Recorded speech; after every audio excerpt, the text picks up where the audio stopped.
Uh-oh. Oh, there we are.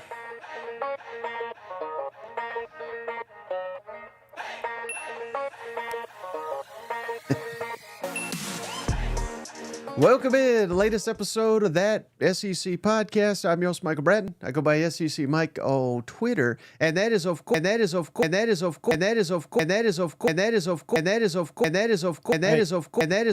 Mike, are you there? Can you hear me? Thought I was in the twilight zone there for a second. Can you hear me?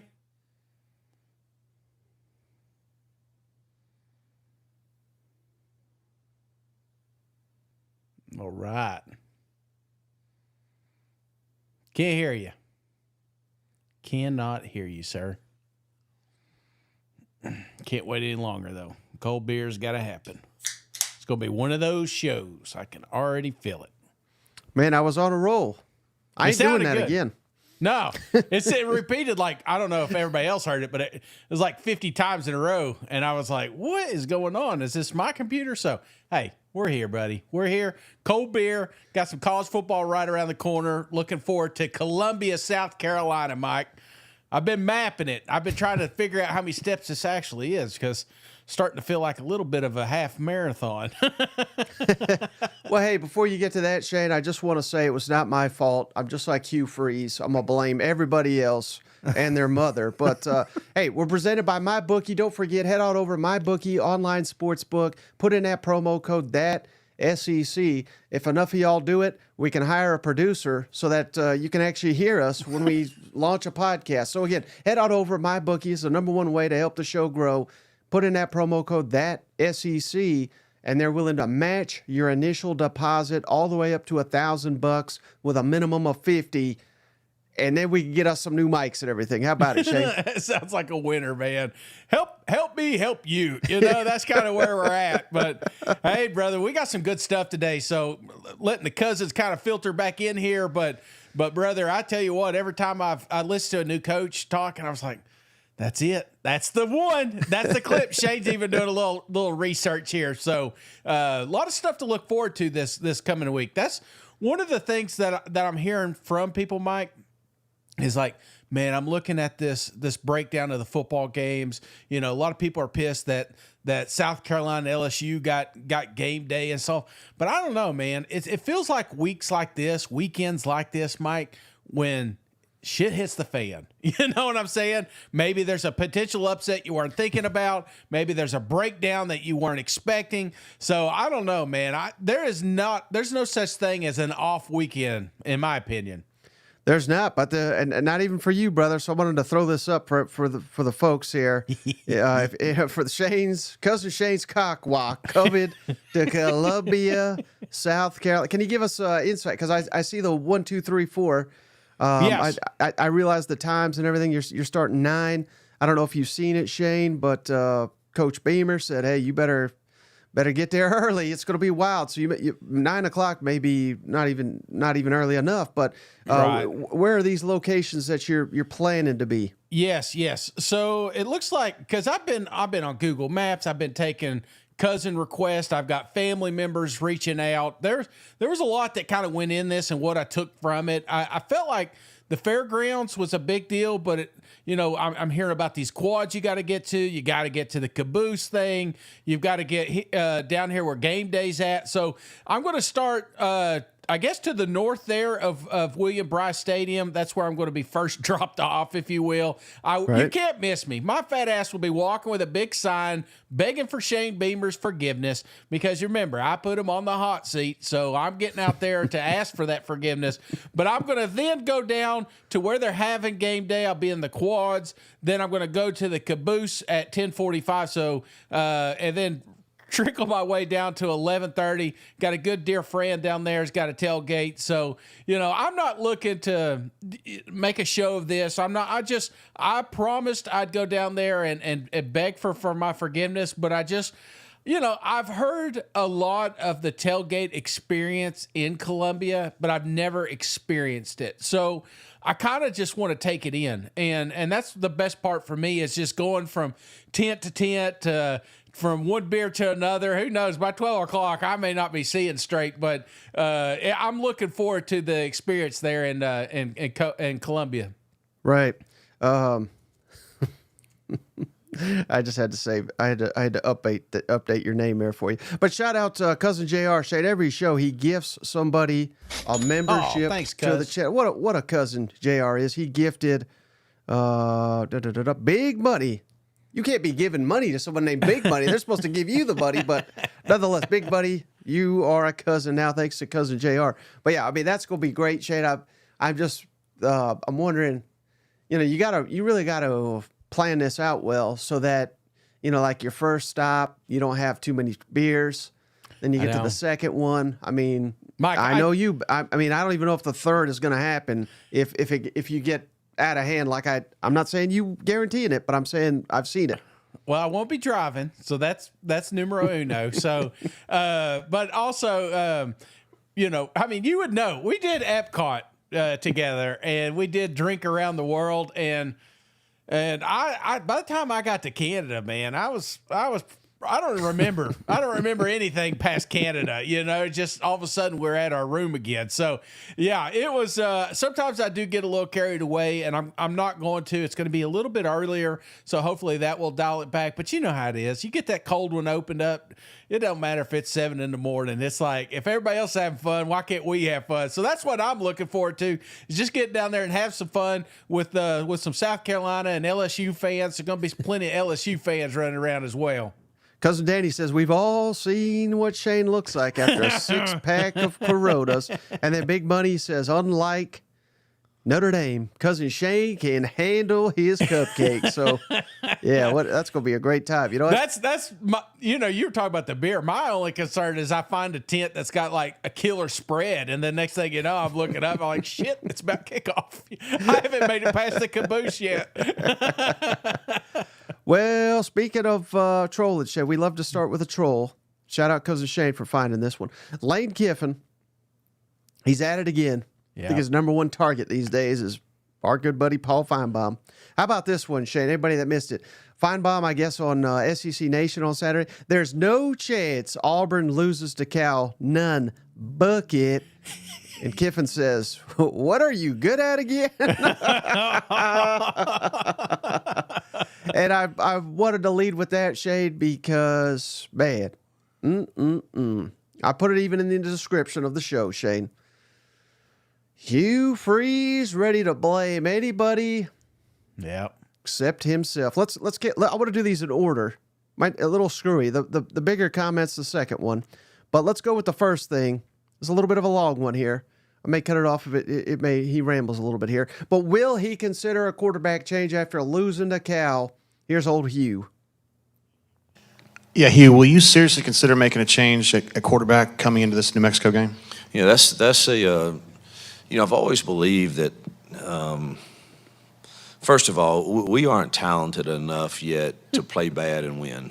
And I know everybody doesn't want to hear that. The way we're choosing to build this is to try to develop young men. And obviously, if you follow recruiting, we're starting to get our roster to be better. But we can't play poorly and win, particularly with 5 turnovers. And other good teams can't either, obviously, as you see across the nation. But we're not there yet, but we're going to get there. And I said it's going to take some patience, but not that you should be satisfied. Anyone should be satisfied with Saturday's performance. But we will get there to where we could possibly play poorly and still win. We're not there yet. The struggle with it's really hard to not play a young man, whether it's Peyton or whoever else it is. It's really hard for me to not play a young man that consistently is the best performer in practice over and over and over and over again, and his execution of the offense, which has been pretty clear to all of us that throughout camp and throughout the practice weeks and everything, his performance and his understanding of what we want to do has been better than the others. And if you do that, then you kind of send a message that practice really doesn't matter. Having said that, you have to carry that over into the games. You have to. And I did witness him play really, really good football in some big games last year. We've also witnessed the opposite of that in some games. And quarterbacks and coaches, we take a lot of the criticism when things don't go well, and some of it's deserved. And some, when you watch the film, is, you know what, that's really not exactly what people would say happened. And, you know, of his 4 interceptions, one was, I mean, he took a hit right at the throw. He's got a guy running wide open. And let me say this about the calls from the staff, from Nix and Kent and the other people who made calls. There were some really good calls made in that game, and we had people running like wide open. And Peyton missed 3 of those that I think changed the game in the first half. But one of the picks, he gets hit. And, I mean, you can't control that. And another was a total miscommunication there at the end. And one went off a receiver's hands. It could have been a little lower throw. Probably could have been caught too. That's 3 of them. One was a very, very, very poor decision. Should never have gone there. And so you look at all of that. He's the highest performer in practice and preparation, which obviously has led to us giving him the starting nod. And but there's got to be carryover into the game. And I think it was John Wooden that once, you know, said that he spoke directly about this and honoring the practice and stuff. But again, sometimes adjustments have to be made, and I assure you we're prepared if that continues. We have to go another direction. You ain't John Wooden, buddy. Let me just tell you that. You know what? Today, Junior, you know, it's like, get out of here. Just say it already. It got even worse. So again, I mean, he kind of he called everybody out there. You know, bad throw, bad catch, should have had this, should have had that. Shout out our buddy Nathan King. He's been on the show before. Auburn Undercover does a hell of a job, Shane. This was a couple hours later at the radio show. Here's the quote from Hugh Freeze. I'm the first to stand before our team and say, guys, we called 5 plays that did not give you a fighting chance. That's our fault. It's tough for me to say. I always do it. But honestly, there was one play in the game that I think was a bad call by our staff. The rest of them, the players, basically. He's called out the player. One bad play out of 56 they ran, Shane, was on him, is what he's saying. 1 out of 56.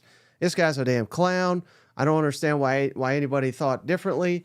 And again, he can reel it back in here, you know, pull an upset or two.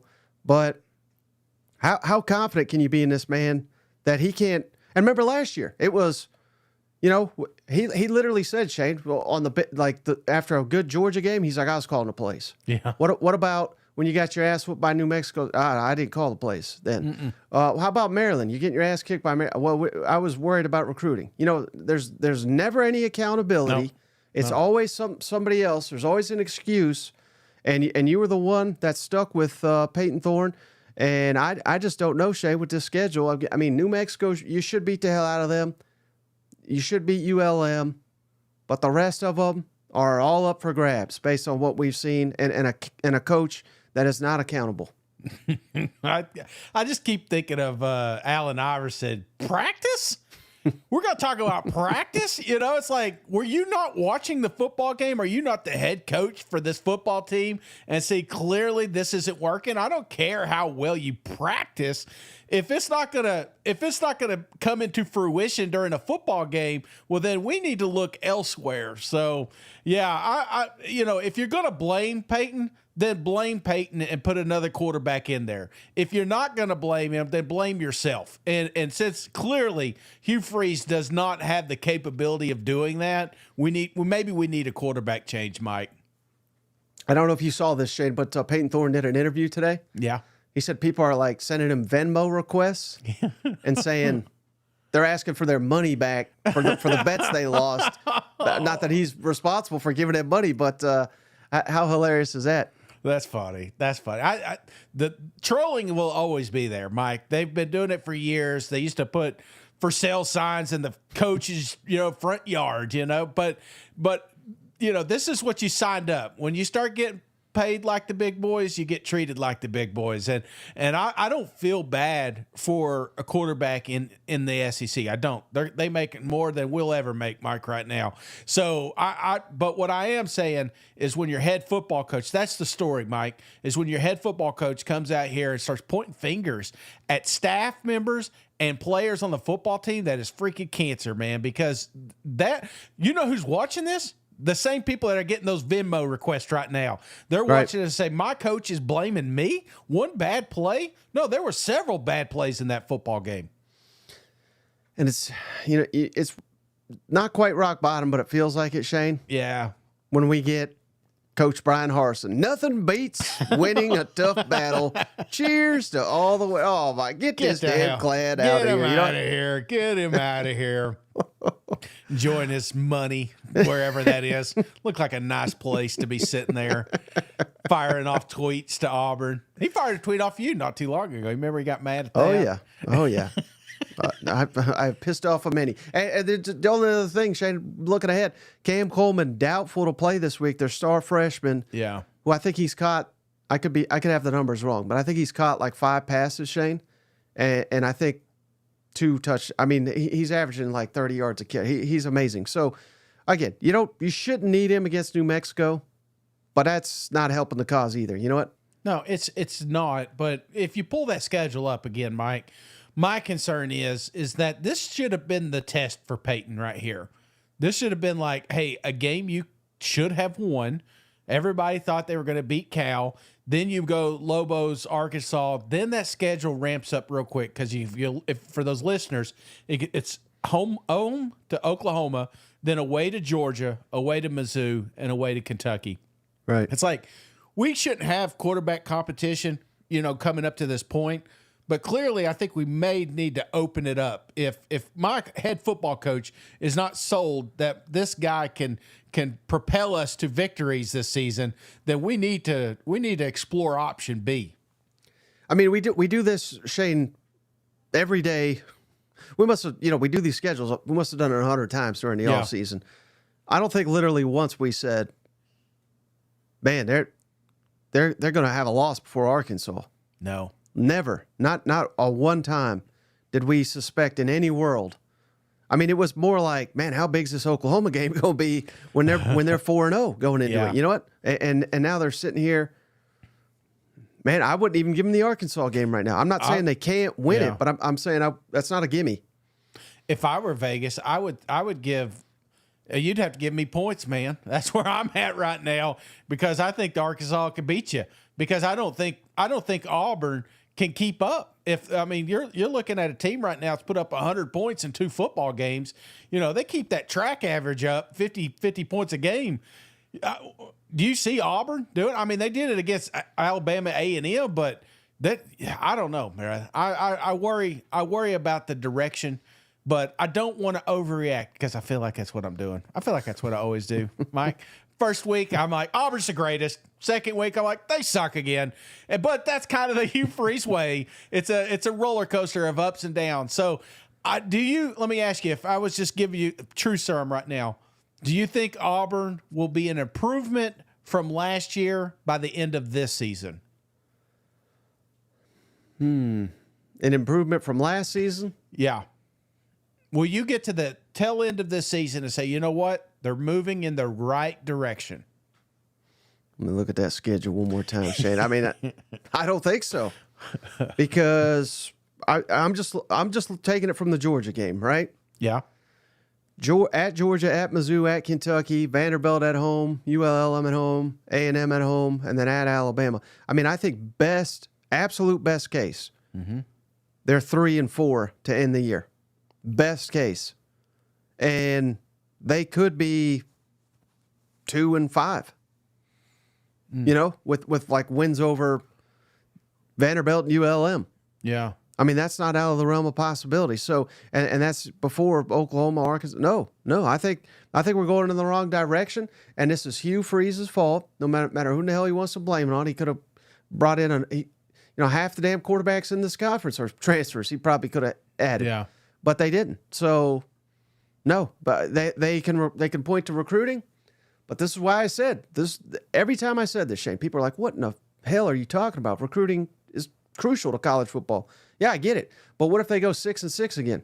Are they going to these guys that they currently have as a top 5 class? Are they going to stay? Right. How about the freshmen they got on campus right now, and they have a quarterback that can't get them the ball? Are they going to stay? Right. Who's the quarterback next year? I don't think anyone can answer that. Right. You know where they can answer that? Georgia. They can answer it. Tennessee. Yeah. Oregon's going to call them. On and on and on. This is not going in the right direction. And everybody's trolling right now. Hell, we started the show with it. Well, how about this matchup? A real matchup, Shane. We're going to give them all the love we can here. But we got probably the damn finest team, according to Shane, in the damn SEC. We got LSU going to South Carolina. What a matchup, Shane. College game day. Man, I'm so fired up for this football game. And there's a lot of great matchups in this football game that I'll have my eye on. Yeah. LSU's dynamic offensive line, South Carolina's dynamic defensive line. I mean, that's the matchup I think of the entire weekend in the sport. South Carolina can't throw the ball. Well, LSU can't stop the pass. So weakness on weakness a little bit there, but this is a defining game, Shane. I'm gonna throw up LSU schedule. And I don't know if you caught this. I apologize. I'm having so many conversations with different people. I know we're only 2 weeks into the season, but I have heard Brian Kelly goes 7-5. His ass getting fired. Wow, really? Believe it or not, yeah, I've heard that. Now I don't know that as a fact, but I've heard that. So if you're losing to South Carolina, no disrespect to South Carolina, but all of a sudden, and when I heard that, I was like, what the hell? They ain't going 7-5. If you're losing to South Carolina. Yeah. The path to 7-5 is there. You got Ole Miss coming up. You got Bama coming up. Oklahoma hates your guts.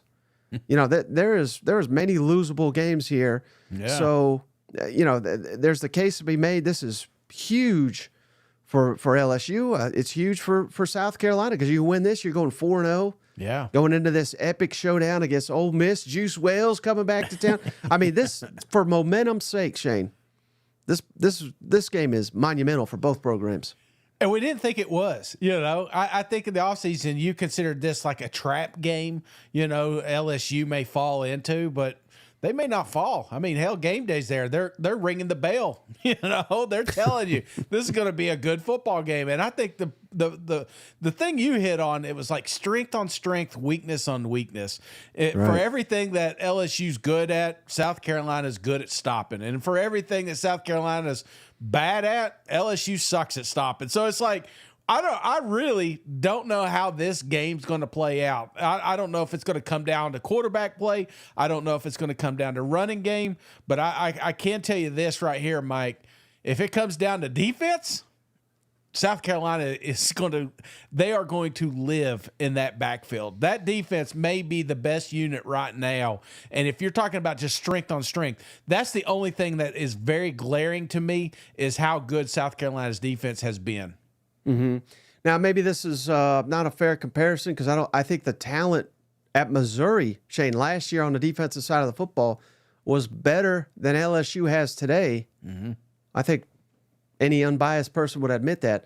But Beamer mentioned it today. I got a Beamer clip, but it's a different one. He mentioned Blake Baker owned our ass the last 2 years. I mean, and just completely dominated us. Now, obviously, he's running LSU's defense. Yeah. I give me the coaching edge, I think, in this matchup to LSU. Would you agree with that or disagree? Coaching edge to LSU? Yeah, I think they got better head coaches and better coordinators. Yeah, I don't think that's close. And nothing against, South Carolina's staff there, but you're looking at Coach Kelly again. I don't know how many years in a row he's been a 10-win, so it kind of blows my mind that they'd even consider firing him if he had a 7-win season. I think that's kind of crazy talk, in my opinion. I know the standards are really high there in LSU, but Coach Kelly has high standards himself, and I think that they went out and got some of the finest assistants in the land, and so that's why I like that compared to South Carolina. Still, I'm still a little out on South Carolina's, OC especially. Right. But Loggins, is that his name? Yeah. Loggins. But any comparison to this is something, and again, this may have nothing to do with this matchup, Shane, but it reminds me a little bit of last year when Missouri got red hot. LSU had already lost to Florida State. It was embarrassing in the opener. And then it was at LSU at Missouri. It was a huge matchup, and it went right down to the wire. Yeah. I'm sensing some vibes here. Would you buy that? That again, I'm not predicting the outcome or anything, but similar vibes for me. Yeah, that game was back and forth, and there was plenty of opportunity. Mizzou fans probably like having PTSD right now. There was plenty of opportunities they had to win that thing, and they just couldn't finish the deal. But It felt like you're saying, it was kind of a wake up call, a rally call, similar to the year prior. You talk about Tennessee coming to town. I felt like that was another one, just an embarrassing ass beating that they were just like, what are we doing here? And the part that we knock on Coach Kelly is these slow, sluggish starts. But one thing that he's bailed himself out on was figuring it out, just making what isn't working start working. And so does Coach Kelly do that year 3, or do they just continue down this path of destruction? Right. And a lot on the line, Shane, for South Carolina. I'm just gearing you up for Saturday, Shane. You're going to hear a lot of Tennessee 2022. Yep. Beamer's, I mean, hell, they can't ask a Beamer question without bringing that damn game up. But is any similarities to that era when you're beating Tennessee, you're beating Clemson, you got all this momentum? Does it feel like that again? Kind of a two-parter for you. Does this feel similar at all with the national spotlight being on you guys compared to, say, last year when you guys were on game day, then the year before where, all the hype started building up once you guys beat Clemson and Tennessee? Yeah, I think in a lot of ways the spotlight is back on us, but we've we talked this morning that one of the keys for us this Saturday is we got to handle success the right way and handle some of the, I don't want to say distractions, but there's a lot going on this week that we didn't have to deal with last week, or that we didn't get to deal with last week. It's a positive. We need to get used to it, but we need to make sure that, one, we're handling distractions the right way, and we also have to handle success the right way and realize that, the bandwagon, if you will, is getting full in a lot of ways, and understanding that there's people that are on that bandwagon right now that may jump right off the next time that things don't go well. And Shane. Really our guys understanding that the key for us is just continuing to just work and continue to get better. And that's what we've talked to our players about. Just keep working, keep getting better. We know there's a lot of things from that Kentucky game that we have to clean up, as good as the score was and how good that score was. And it was. We played really, really well. But we also know that, we played with great effort and physicality and toughness, and that didn't just happen. We prepared last week to go play like we did on Saturday, and that's going to be the key for us, is not get caught up in being in the national spotlight and the hoopla and having Ryan McGee right next door interviewing players and myself for ESPN right now, but instead just worrying about what we can control and go get better and get back to work, which is what we did on Sunday night. What a difference a week makes, Shay. And I mean, he's dead on. I mean, the hype, all this game day, Cousin Shay's going to be down there. Things could change in a hurry in this conference. You know what? Yeah, I never expected to go down there, Mike, but I didn't expect them to do what they did last week. After going from week 1, Old Dominion, questionable win, I was out, brother. I was right there with them, and part of me is like, I don't want to crown them, because what if Kentucky really sucks? But what I did see was I saw maturation in 2 weeks. So a young football team that's kind of, because there was a lot of new faces, new places on this program as well. And it felt like later in that game especially, these guys kind of realized they're not that bad. They're a pretty good football team. And LSU, maybe, because you're watching the same games we are, maybe they're not as good as maybe what Shane said. Maybe Shane's just completely wrong on everything. You know what I'm saying? So enjoy the spotlight while you're there. One of my favorite comments, I was talking about Josh Heupel on X. I sent out a thing, talking about somebody put the 4 coaches that we had and so overlook the fact that I'm just excited but a Florida fan, I wish I could give you credit, cuz Florida fan says enjoy it while you're there. Signed, all Florida fans. You know where it's game day's not? It's not in Gainesville. Has it been down there? Yes, plenty of times. But it's not there now. It's in Columbia. So that fan base should have no problem selling out that place. They should get behind those boys because you just don't know how many game days you're going to have. Right. Well, then on the other side of it, Shane, there's a lot of angst. Brian Kelly, not even asked about it, Shane, comes straight out and has to explain why LSU has been unable to run the football. I thought this was pretty funny. So many really good things. And I think the most important thing was this sense that we were out physicaled, and that simply wasn't the case. From an offensive standpoint, we threw the football because that's what was required in this game. They were in a 7 and an 8-man front, and we needed to throw the football. We were not going to run into extra hats, and an extra hat being an extra defender, just to flex and say we're the bigger guys. We're going to do tactically and technically what is the most appropriate thing. That's why Garrett Nussmeier leads the country in touchdown passes right now, and he's throwing at 75%. So I just wanted to give you a sense of assessing what transpired in that game. Now, that's from an offensive perspective. There's no sense here of our offensive line is not physical enough or can't knock people off the ball. When we needed to, we did that. And so I feel really good about that. Defensively, I don't think it. And keep in mind, Shane, they just played nickels. He's having to defend why they couldn't run the ball, which, in fairness to him, he's saying, we took what the defense gave us, and we had 6 touchdowns. But I don't know, when a coach has to defend himself, I mean, it's like he's sitting there reading the tweets and the paper and saying, my God, these Bayou people are over this. You know what? But it's LSU, Mike. It's the biggest, baddest offensive line. That's what I've heard all offseason, Mike. You could put all 11 of those FCS opponents in that freaking box, and guess what? We should be able to run the damn football, Mike. That's what I'm saying. So yeah, I don't need this. I don't need this in my life. I've got enough nonsense, brother. We all know what we saw. We're not dummies, and if you didn't watch it, don't watch it. I don't even think it's on YouTube. They may have pulled that thing, but it was an ugly football game, and for some reason, Nichols had no trouble running against them. Right.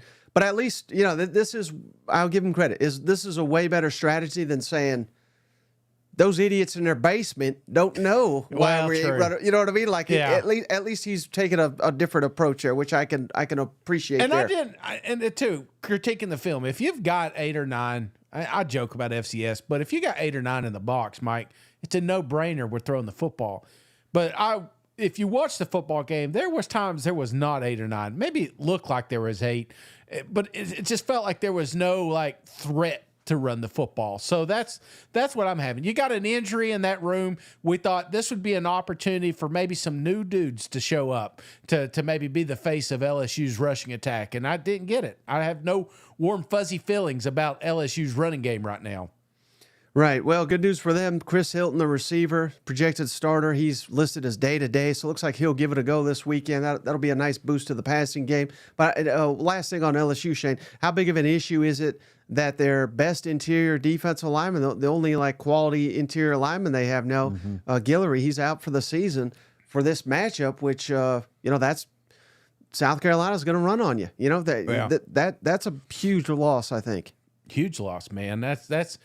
But maybe out of the whole game, that was like the blow for me was getting that, because you're really going to need him in this upcoming schedule. You know, he was the kind of core of that defense, and, you know, something that Kelly talked about building around. I don't know if you remember in the offseason, he said, hey, we had 2 offensive tackles and we just needed to kind of figure it.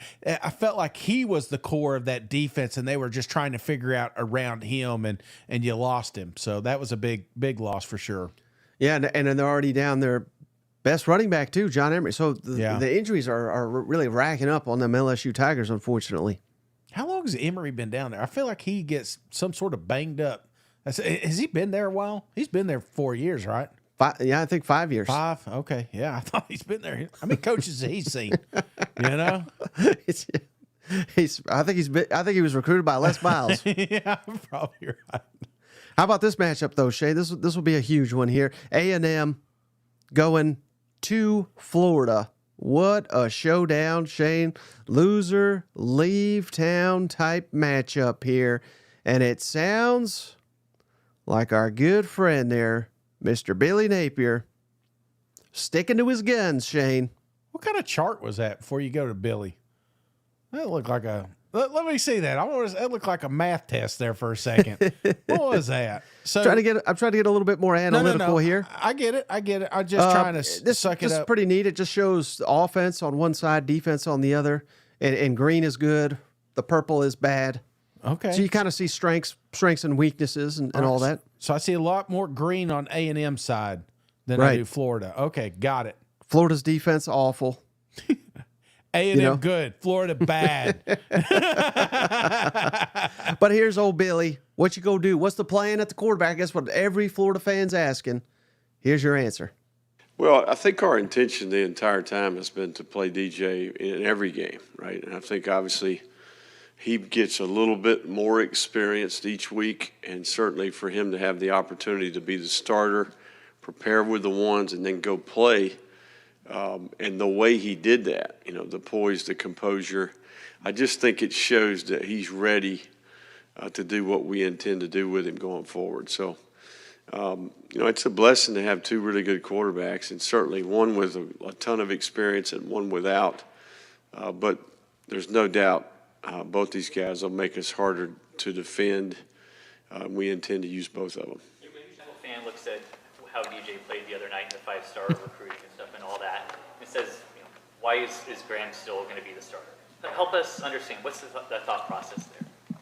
Well, I think that there's been a lot of these dynamics, I think, over the years in terms of having a veteran player who's accomplished, who's had a good career, and that's coming back, who's in a leadership role, and then you've got this young talent. We all knew he was very talented from the beginning of his recruitment. So, look, we're going to do what's in the best interest of the team, and I think both these players can make our team better, and I think that's what we intend to do. So, and the great thing about it is there's a great relationship there. There's confidence, there's humility from both guys, and I think there's a healthy respect from the team and the staff for both players. Now, here's the issue, Shane. And again, I don't want to tell him how to do his job. I'm recording out of my basement here, But I think any rational person is going to say, Graham Mertz, solid, but we can't win at a high level with him. Right. And there's no hope. No offense to him, but he's not going to be there next year. Yeah. Whereas you throw in this kid, and I realize DJ Lagway's only played against lower competition, but he looked like John Elway out there. You know what I mean? Like, he looked like he could win a Heisman Trophy, not this year. That's crazy, but like in 2 or 3 years. I don't know. But here's the problem, Shane. And Billy Napier is so old school. Yeah. That he is going to give it to the veteran, the leader, and the guy that he trusts, where, he just doesn't seem like a guy that gambles on anything. My bookie. But I think that's what's going to get him fired. Yeah. I always felt like somebody made the comment about he was Napier's last hope. And I had a boss that I worked with once. He had a cigarette. Like, he didn't smoke anymore, but he used to smoke all the time. And he had this little glass jar in the back, and it says break in case of emergency, and it had a cigarette in there, and I always thought about that. I was like, oh, that cigarette's been in there for a long, long time. Well, Billy broke it last week, Mike, and he took about half a couple drags, and then he's trying to put it back in the glass. We all know it's been open. We've seen what it was, and I feel like that's where the Florida fans are at. All it takes is one bad drive, one bad mistake, 1 3 and out, and they are going to start booing in the swamp, Mike. They are going to start booing Billy Napier, which they've probably already done a couple of times. But I feel like, there is also an opportunity to be playing games right now. Coming out, they're expecting you to say DJ. Well, I'm going to come out and I say Mertz. What if it's DJ that shows up there? Now you've got to prepare for 2 quarterbacks. You know what I'm saying? Yeah. So I'm not saying that this is all negative for the Florida Gators. Maybe he's just playing chess while we're playing checkers. So there may be an opportunity, but Billy's track record, makes me think he's trying to put that damn thing back in the case. What will the reaction be, honestly, if Napier year 3 loses at home to a coach in his 3rd game? I don't know how many must wins we're going to have for the Florida Gators, but by God, we're there.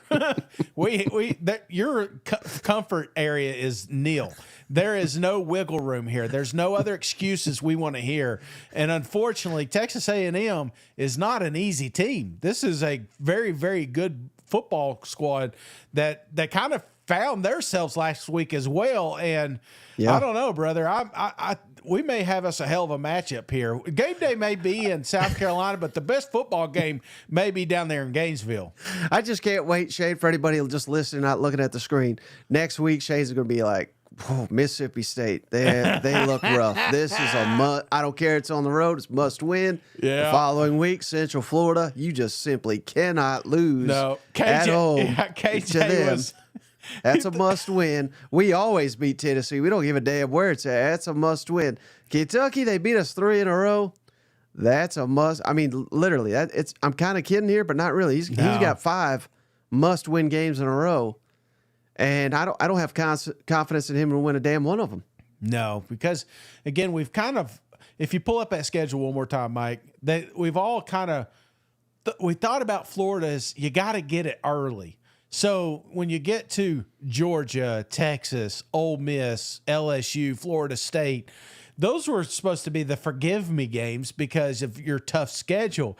But if you're dropping the not gimme games, the coin toss games, the Miami game, I mean, you didn't just lose it. You got your ass destroyed. And now people are starting to question, the direction of Billy. And they're going to keep critiquing him like a microscope, Mike. Everything Billy does gets amplified because he's on a hot seat. Right. What about A&M, though? I mean, is it must win? Game 3 is probably a bit much, but I think this is critical to get their season turned around. Would you agree with that? I think it's important, but I think it would have been tougher if they would have won that Notre Dame game. You know what I'm saying? Because then we'd be like, hey, this is a top 25 team that should blow the Florida Gators out of the water. I feel like they've got nothing to lose. They're not going to fire Elko after this thing. They may change the quarterback, but I think that made them a little bit more dangerous coming in there, not with the pressure of having to win. How many points do you think is required to win this? Will 20 do it for either team, or do you think closer to 30? I think you got to get closer to 30. We're going to have some offense here because they're going to find it. They, in your mind, you're thinking this like a defense thing, but brother, it's going to come down to, I would say, first to 28. First to 28 wins. That's kind of what I'm thinking. Yeah, that's kind of right where I'm at too. Now, speaking of, I don't know if this team will get 28 points this season, Shane. We got Georgia going to Kentucky. College game day ain't going to be there. No. They were thinking about it, but they did a U-turn. They're going to be in Columbia. But Mark Stoops, none too fired up, Shane, to be facing one top 5 team after another. And it is what it is. So we better turn the page quickly, but we have to own that first. And that's what we're all going to do. We're going to own it, and all have to take charge of our responsibility, our job, and do it with pride. And and then we have to hone in on what we're going to do, and clearly do it better. and make sure we're putting our players in a position to be successful. We must improve, as you know. The schedule only gets harder, with playing Kirby's team, playing Georgia, and the number one team in the nation. And, they deserve that. I guess you could flip a coin between them and Texas. They both look like they're awfully impressive. I think we get the opportunity to play 4 of the top 6 in the coming weeks, so that's a joy. But, it's a great opportunity, and I mean that. I have great respect for Kirby, Georgia, their staff. And here's their schedule, Shane. So this is what he's alluding to. Georgia coming to town, Ole Miss coming. You're going to Ole Miss, which makes it even more difficult. But my goodness, Shane, this is the wrong time to not have an offense. Yeah, no, it is. And man, I was so high on Kentucky. Just look at that schedule. I already had them penciled in, a couple of extra victories here by the time they get to that meat of their schedule. But now I'm like, have they already hit the top? You know what I'm saying? So, brother, they've got their hands full. And what I'm concerned is now there's some games like the Vanderbilt game. You know what I'm saying? You weren't expected to lose to Vanderbilt. That shouldn't be a close game, but now they're playing like their damn hair's on fire. So it's the other games that the ones I already penciled in as an easy W. I'm worried about Kentucky because they're going to have to do a lot of growing up. They're going to have to do it quick. And maybe I'm reading too much into body language, but listen to Stoops when he's asked about Brock and getting this offense going. This has me very concerned here. Yeah, I think he'll be fine. I mean, we have to play good around him. You've heard me say, but it's very, very true. He has to have some time. And we have to have a good plan for him. He's playing a great defense. Brock is a tough, resilient guy that, we have to play well around him, and we got to put him in a position to be successful.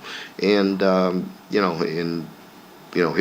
be good, and, I hope, we'll just leave it at that. I have confidence that he'll get back and play well. That looks like Cousin Shane when I say, did you go to the gym today? Here's the deal, man. I had good intentions, but this happened to this. Yeah, no, I'm feeling the same vibe there, Mike. That's the problem when you get these portal quarterbacks. You kind of you're taking it. It's a gamble. Sometimes it pays off, like a Will Levis, and then sometimes it don't. And I'm not giving up on Brock after one game against arguably one of the best defenses in the country. Clearly, but I am a little bit. I mean, I'd be lying if I said I wasn't extremely concerned about especially his development. It's not like he's a one-hit wonder. He's still got some growing time, but I don't know if Coach has got that time. Right, and I mean, this is 2 portals. If he's a bust, I mean, that's 2 in a row for Kentucky, and that's a lesson. I mean, I don't know what the stat is off the top of my head. I think it's since 2015, Shane.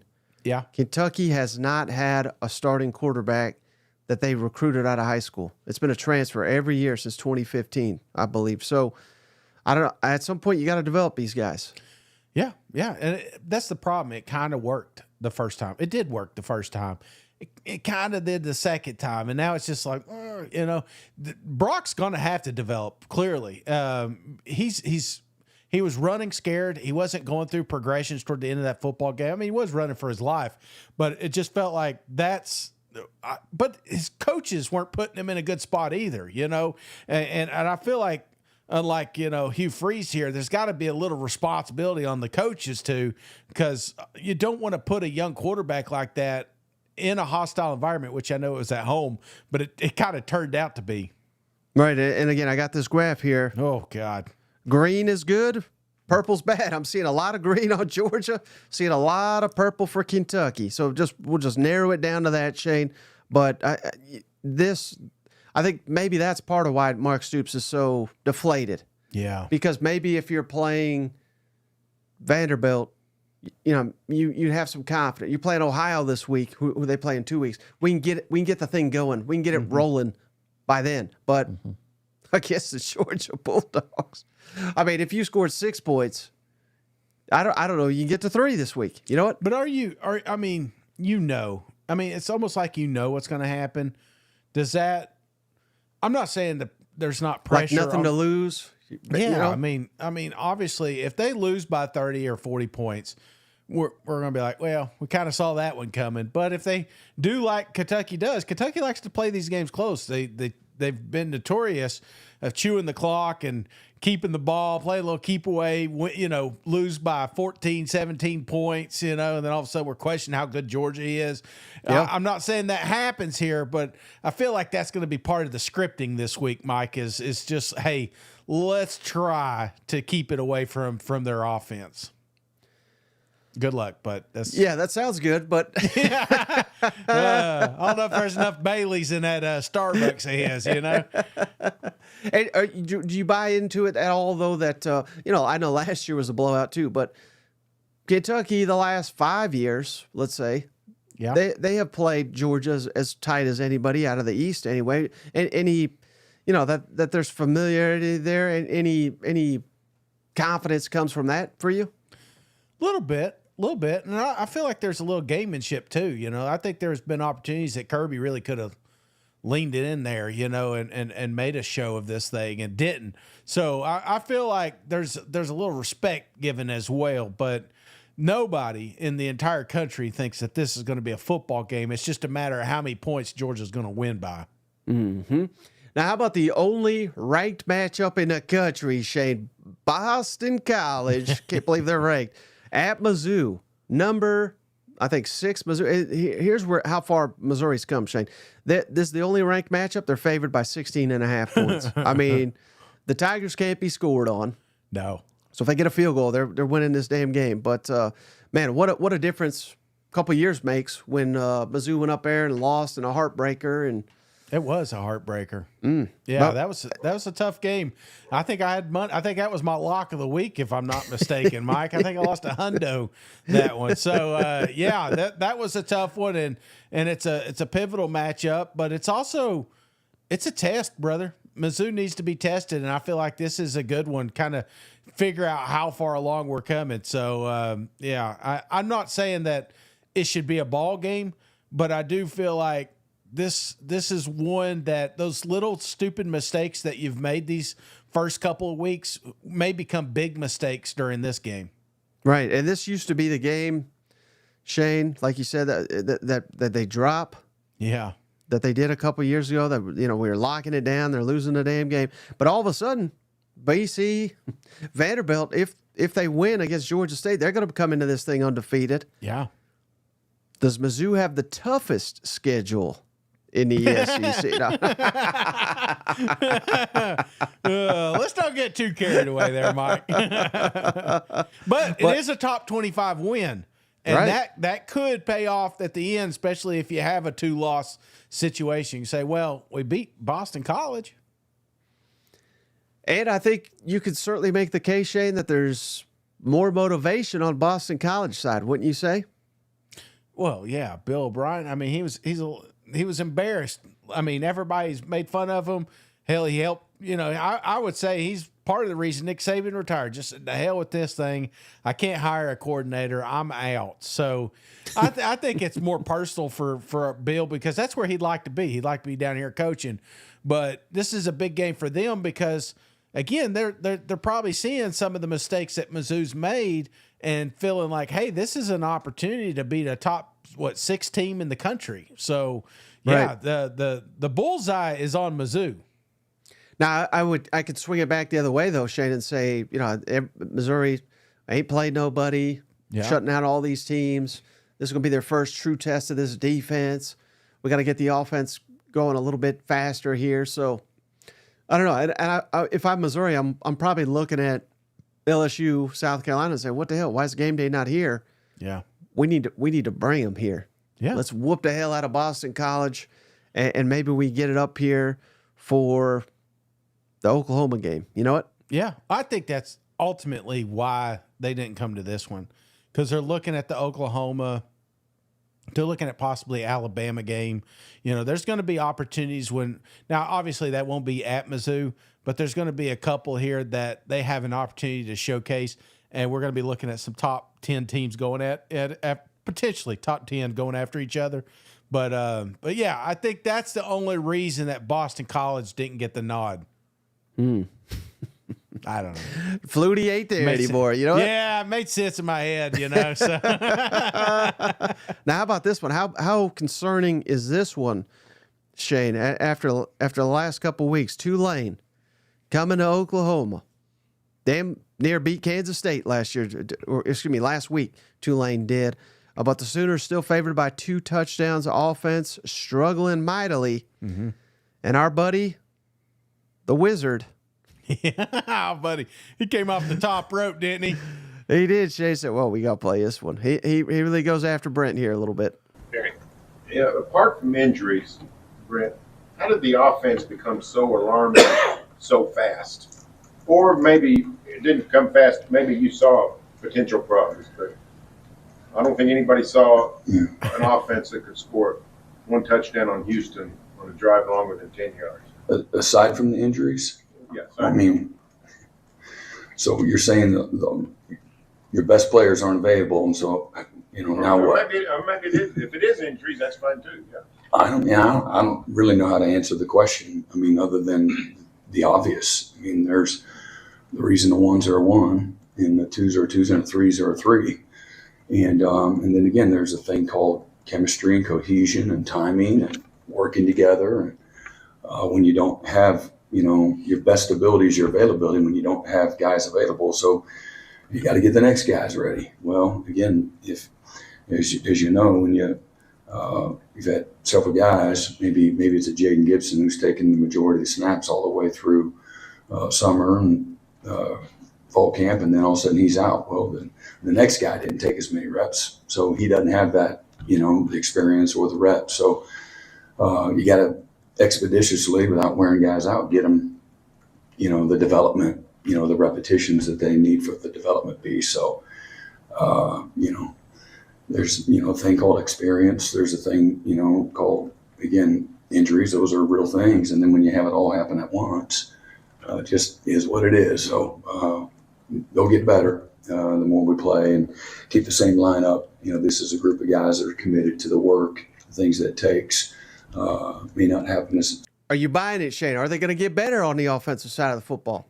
I hope so, Mike. I hope so. Because again, it was Houston, and it wasn't a good Houston. This was not a dominant Houston coming in here. This is a team that Oklahoma should have spanked, and it didn't matter if they put 3s out there. And I kind of get where. I mean, he was caught off guard. He was not expecting that type of question, from the media. But it is a question that the fans are asking. How can you, are you the only team that has injuries right now? Are you the only team that has depth issues or cohesion or new front 5? It's like, no, there's a lot of football teams in this conference that are dealing with that right now, and I don't quite like that as an excuse, because there's no reason that this should have been a football game last week, Mike. Right. And they're down. They lost the guy playing center, Hatchett, Shane. He's out for the year. Yeah. And he was subbing in for Branson Hickman, he's out for a while.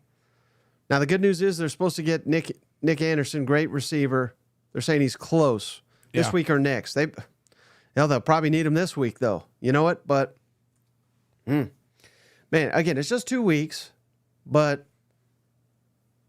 Tennessee's coming to town pretty quick, Shane. Tennessee's looking pretty good. So, I don't know. Well, and Tulane, man, don't forget. You remember that Ole Miss game last year?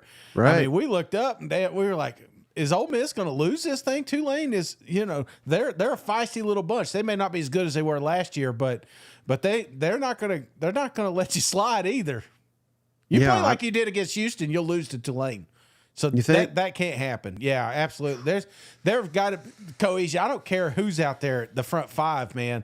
They've got to figure this out, because Oklahoma's a really good football team on that defensive side, and it's just we get flashes of the offense. There's flashes where Jackson just looks like God's gift to football, and then he makes just a stupid mistake. And there is going to be those growing pains, but you got to work on that, man. That's what it's not the consistency. That's what we want to see is consistency. We don't want to see 3 and outs, and up tempo 3 and outs at that. You know what I'm saying? Nothing's worse than up tempo 3 and out. Then your defense is back out there, and then all of a sudden they're getting blamed.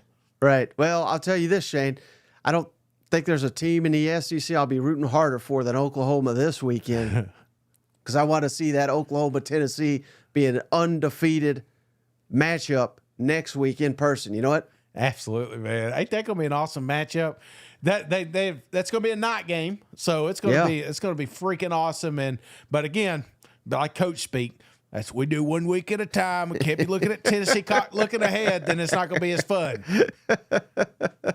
Well, one thing you definitely shouldn't look ahead on, Shane, that's MyBookie. Come on, the online sports book. Head on over to MyBookie today. Sign up for a free account and put in that promo code SEC, THAT, over at MyBookie, Shane. And if you do that, they'll match your initial deposit all the way up to $1,000. So you could have $2,000 in your account today with just $1,000 with that promo code SEC. I think Shane did the math the other day. If you just listen to him, listen to his locks, you'd be driving around in a Honda. Is that what you said? Yeah, probably like a used Honda Civic or something like that. I was thinking. Or that's a fine vehicle, though. Oh, yeah, absolutely. I'm not knocking that right now. Put a big old sticker on there, that SEC, powered by that SEC podcast. Double down, or don't buy it. Just hold off. Maybe get 16 this week. So I'm on a heater right now. I may not be able to pick which coach gets fired first, but by God, I've been locking these locks down. Right. So again, MyBookie, promo code SEC. You know who else is on a heater, Shane? That's them Tennessee Vols, yes, of sir. course. They are nearly a 50-point favorite against old Kent State. I didn't realize this, Shane. Kent State lost to St. Francis last week. I didn't even know that was a team. I thought it was a high school. Yeah. Steven says, watch out for them. But I love the fact that the Tennessee by 49, the over-under is 49. So we're anticipating a shutout here. Yeah. Oh, man, this could be a barn burner. You know what? Oh my gosh. Yeah, boy. I tell you what, I hope they fill that stadium up. That was going to be a good game for the fans. This is a good one probably to bring your neighbor's kids, if you're going with them, or your nephew and niece type situation. That probably sounded weird, your neighbor's kids. Probably shouldn't do that. I don't know. I don't know your dynamic, but you know what I'm saying? This is a good one to make sure that if you've got a kid in your life that you love and you'd like to get them to a football game, you could probably get a ticket at a pretty good price here and get them the opportunity to see a future Heisman winner in Nico. Jeez. I'm just thinking of Shane looking out the window like, hey, little buddy, you want to go watch a football game? Just jump in my van. No, just kidding here, folks. But don't do that. No, that is not what I meant there. Damn. It's the only kicker about live. The old time when we used to record, I'd be like, Mike, cut that shit out. There's no way that getting out there. but we do have a great clip, Shane. Speaking of comedy here.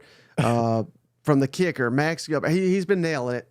Yeah. You never know when you lose a good kicker, how the next one. I mean, a kicker can derail your season in a damn hurry. Yeah. So far, Max Gilbert's doing a hell of a job, and he's crediting the special teams coach, Mike Elkler, here. I thought this was great. I guess building off of that, what is it like returning to the sideline after you make a kick? And obviously, he's one of the first guys there to meet you. Yeah, after the field goal right before the half in Charlotte, he came up and punched me in the chest so hard I lost my breath. And it's definitely, keeps me in check because he's always, he's the same guy every time, make or miss. He's still excited when I come off the sideline. And definitely when you go off the sideline, you got to brace. I kind of look around where he's at, try to find him so I don't he didn't catch me off guard and punch me. But no, it's definitely an experience. That reminds me of hanging out with Cousin Shane as a kid there. That's right. You never know where I'm going to get you, man. Took you to a football game, though, didn't I? Well, how about this one, Shane? Again, it should be an easy contest, but you just never know. These are just college kids, Shane. Yeah. UTSA, which is actually a really solid program, playing at Texas, one of the best teams in the country. But the issue, Shane, again, and I love this. I thought I had the clip. I apologize. I thought I loaded it, but I didn't. But anyway, Sarkisian, he's using Notre Dame to be the example. Don't be Notre Dame. NIU, we all saw that last week. Biggest upset in college football to date. But, that's where we're at for Texas. Yeah. Don't let a team like this beat you. Don't Yeah. beat yourself. That was the message from Sarkisian. It can happen to anybody. You can be flying high, and the next thing you know, you're losing to damn Northern Illinois. But that's where we're at with Texas. We got to use others' failures so that so we can keep this ball rolling. You know what? Well, that's what he said. That clip that I found you, and I listened to 30 minutes, and I presented it and sent it to you, and you're not showing right now. That one, I think, hit home, and because you watch. I mean, he talks about this. Before this day, that morning, he watched the video of that field goal kick, and it was just, it needs to sink in. It needs to be a reminder. Don't get too cocky, because you're not there. You're owed nothing in this game. And just when you feel like you're at the top of that mountain, you're going to get brought down a rung or two. So that's where I'm at with Texas, and I'm glad Coach is saying, and I hope that's the standard that they are creating there, because everyone was sold, everyone's convinced that they are one of, if not the best team in the country. They got one if not the best quarterback in the country. The defense is playing like their hair's on damn fire. They look tough. Nobody wants to play Texas right now, but that all goes away if you just show a little vulnerability. And you may not lose this football game, but if you show something in there and people aren't afraid of you as much as they were, let them fear the Longhorn when you come in there. Right now they are. But if you make this a football game, they're not going to be. Right. And that's the challenge right now. Yeah. Now, it's not going to be the challenge week in and week out when you got Georgia and hell, even Oklahoma. I know I'm seeing in the comments, they're all laughing at Oklahoma, how pitiful they are right now. Well, everybody and their mother that I've talked to about this series says, you do not want to be the favorite in Texas, Oklahoma, because for some damn reason, the underdog pulls these massive upsets. So, I mean, they'll have their attention for games like that. Yeah. But UTSA, ULM, hell, even probably Mississippi State, these are games. The only way we can lose them is if we beat ourselves. Yep. We're playing so damn well. We got so much talent. We got all the resources in the world. So I thought that's probably a very important message, and we'll find out on Saturday if it resonated or not, because, again, this is college football. Teams look unbeatable. The next thing you know, stunning upset. It happens all the time. Yeah. You don't want to be that. Don't be that. You talk about Michigan. How many times have you seen that App State? I mean, it was 30 years, 40 years ago, or I don't know, it felt like 100 years ago. But I've seen that upset many, many times. Nobody thought App State would go up to the big house and win, and they did. And then you're constantly reminded, don't be a highlight reel, Texas. Any concern this next matchup, Shane? Alabama going on the road to Wisconsin. Just the fact that Alabama, Shane, I don't know, they looked shaky as hell last week. And again, I know the final score is deceiving if you didn't actually watch the game, but they were pushed by South Florida, and not that Wisconsin's any good or anything, but hell, if we lack focus, if we don't play well, we could be going up here and getting upset. Yeah, this is the one I'm probably worried about the most. If you're talking potential upsets, I don't think Alabama should win this one or should lose this one. I don't think it should be a football game, but I didn't think USF really would be either. And you're on the road. You got Georgia, coming up. It's like, you want to talk about trap games. This is like perfect trap game scenario right here.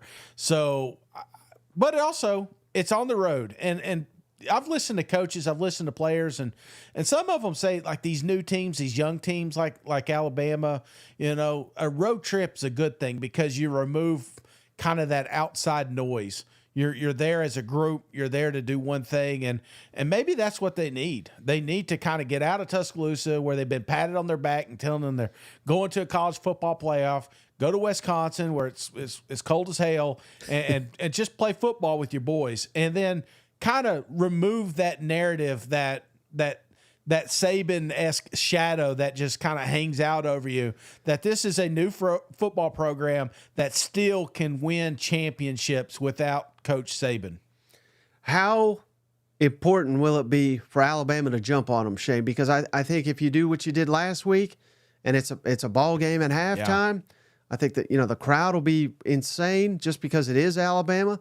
Everybody wants to knock off the king, even if Alabama may not be technically the king right now, but that's how Wisconsin's going to view it. Yeah. It's going to be their Super Bowl. If they let this thing linger, I think that's a real red flag. And then I will start to believe in the upset. Yeah, and kind of like USF. That's why everybody was watching it, because they thought, hey, we're going to see an upset here. You don't want that. You want people turning off your football game because it's boring, because you turn around and you're just handing off the football and getting 5-6 yards a clip. That's what Alabama football should be with this team. Get the lead. Just come on him. I think one of the things that I like about DeBoer is his ability, or what he does as far as schematics. He'll change it from up tempo to slowing it down. Yeah. I would love nothing more to see some of those 2-3 play drives go up 21, 28 points, and then just rely on that running game. It sucks. It's the Kirby Smart way, but that's what I feel like Alabama needs. Just a boring football game here. Right. Well, they better get it, Shane, because again, I don't know. This one scares me a little bit. I don't know why. Now, Alabama's got the major talent advantage. They got significantly better athletes. They should blow the doors off Wisconsin. Yeah. But we got to clean up turnovers. That killed us against South Florida. You turn the ball over against Wisconsin, I think you're going to lose this game. I really do. Yeah. You shouldn't. I don't even want to talk about it. It makes me sick even thinking about it. We don't lose to Wisconsin. They ain't got Ron Dane no more. Well, speaking of turnovers, how about Arkansas, Shane, hosting UAB? That's another one. Again, unless you're turning it over left and right and 20 times, you're going to win this damn game. But how important will it be for Arkansas to show this is a new era here with because I think teams have passed. Once they started suffering a tough loss or two, they'd kind of phone it in, and Arkansas's got a hell of a lot to play for, but I'm very curious to see if there's a hangover effect for them. Yeah, it's because we've seen it before, and I feel like when you're talking about locker rooms, it's who's my leaders, who's my dudes that are going to step up, fire up this crew, and say, hey, we just went toe-to-toe with a top 25 team. We should have beat them. We screwed up. It was my fault. It was, a little accountability. But let's go out here and show Arkansas fans, especially, that we weren't a one-hit wonder. Peanut butter wasn't our best win of the year. We're going to come out here. We're going to fire up the fans again, because if you can come out and you can put an ass whooping like you did week one, they'll be back. They'll be back, because then they'll look at second week and say, you know what? There were some mistakes made, but this is not the same football team we've been watching the last 2 years. Shane, do you have any idea what Peanut Butter did week 2? No, I have no idea. They won 70-0. So who knows? Maybe they're an elite team at their level. Who'd they beat? I'm just kidding. I don't know, but they beat them 70-0. Right? Yeah, it's a good team. Really good team. How about this one, Shane? I didn't realize this on the CW. How about this? A top 5 team in the country. What a get for the right CW. After Buffy the Vampire, you're going to watch some Ole Miss? Ole Miss at Wake Forest, their toughest non-conference matchup of the season. They're favored by 23, but seriously, I mean, you got to keep these guys locked in, and they have been locked in up to this point. But that's really the challenge for this one, right? Going on the road for the first time of the year and just taking care of business, getting the hell out of there. That's it. Go do it. Stay healthy. Get a win. And it sucks for Ole Miss. You got Lane out here talking about everybody leaving and stuff like, well, that's what happens when you got 4 cupcakes right out of the gate. We'll talk about you when you start playing good teams, but keep working on your craft. Keep working. I that's one of the best things about Ole Miss is, even Lane, he talked about in the presser, it's just he identified a few mistakes they made. Again, not a big deal against teams like Furman and MTSU, but when you play an LSU, when you play an Alabama or Georgia or Tennessee or whoever you're going against, that's when those little mistakes become larger mistakes and become those big games that you can't win. So Lane Kiffin, they've got it figured out. Ole Miss fans know exactly what they have. They'll track down WB and they'll watch this to the very end. How about maybe the best team in the damn conference, Shane? They're going on the road for some reason. Vanderbilt at Georgia State. We all know Georgia State, what they have been known to do to SEC teams. Vanderbilt only a 10-point favorite, but This is huge, Shane. We can get over our over-under win total in 3 weeks. Wow. Take a big step closer to making a bowl game here. I think if we get Georgia State, I think we're making a bowl game. What do you think? Yeah. I'm already convinced that they are going bowling, Mike. 3. I mean, they got Auburn, easy. Ball State, there's 4, 5. He said Auburn Kentucky, easy. you're Kentucky. That's an easy one. Depends how well Peyton Thorne practiced that week, but yeah, no, I think Vanderbilt quietly having an awesome season. You know, there's some diehards out there, SEC homers like ourselves, that appreciate what Vandy has done up to this point, and I'm not saying that this is like the tip of the iceberg, but we all remember not so long ago when Vandy actually got good at football and just how quick it blew up until the coach left. You know what I'm saying? And I'm not saying that's happening here, but we may be seeing the groundworks of something pretty special there in Vanderbilt. And then last one, Shane, I think this is critical. Mississippi State hosting Toledo. Yeah. Toledo's actually 2-0, but we have got to see some bounce back from Mississippi State after a tough loss. Yeah. We're favored. This is a game where, again, I'm always jumping the gun on this type of stuff, Shane, but this is when you start to lose fans. Yeah. If you lose to Toledo, and I get it's year 1, we're not going to be firing people, but what it will do is it'll just halt momentum. And saying, God, we're so much further away than I anticipated. So a lot on the line, I think, for Mississippi State to show that, hey, maybe, who knows, maybe Arizona State's really good. I know they got a hell of a running back. He showed that last week. But this is a huge game, I think, for Jeff Levy.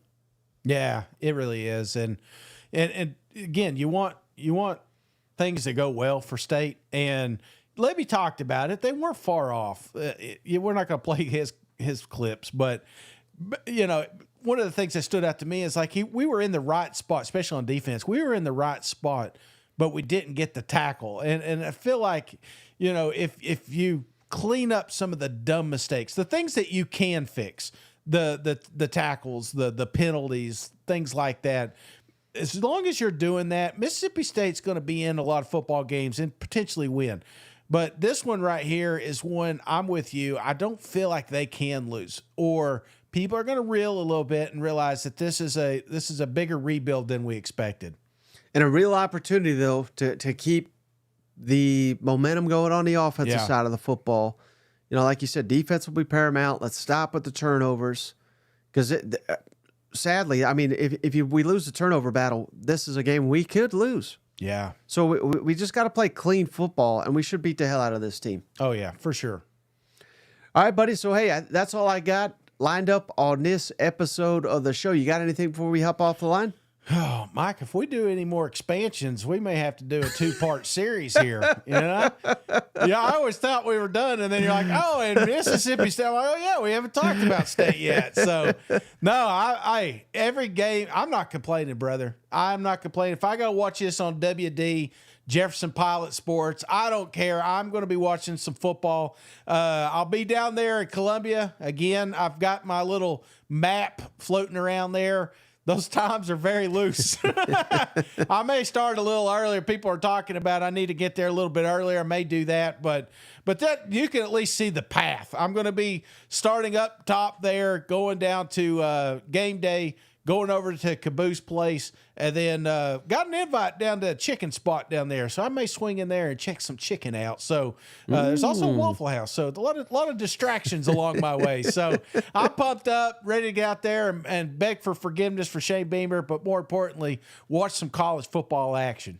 Yeah, Cousin JR, appreciate you. He gave us $5. He said, Thanks, this is for cuz. Cousin Shane. This is my contribution to the apology to South Carolina.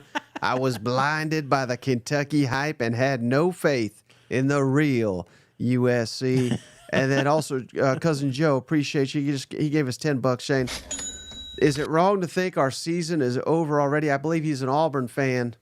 And he may have been the one, Shane, remember last week was like, what's Peyton Thorne got to do to get your respect? And I said, oh, hold on here, little buddy, but oh no, be careful. It looks like he can whoop your ass. So he may be in your backyard right now. So Mike, you may want to be cool with the Peyton Thorne talk. No, hey, I don't think the season is over. What I like about Auburn is the weapons that they do have. They got some game changers, you know. And did Peyton suck it up last week? Yes, but obviously, if he's our best shot, well then let's just find ways to get these young playmakers the football, brother. Let's let that running game get going again. Let's let this defense become suffocating again.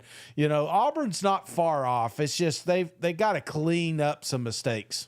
Yeah, not over, but a loss or two away from being over. If I'm being honest, I see one more ex-Auburn coach tweet at Hugh Freeze. All right, buddy. Well, hey, that's going to do it for this episode. I appreciate you. As always, we appreciate each and every one of you. We'll catch you on the next one. All right. See you guys. Go Vols.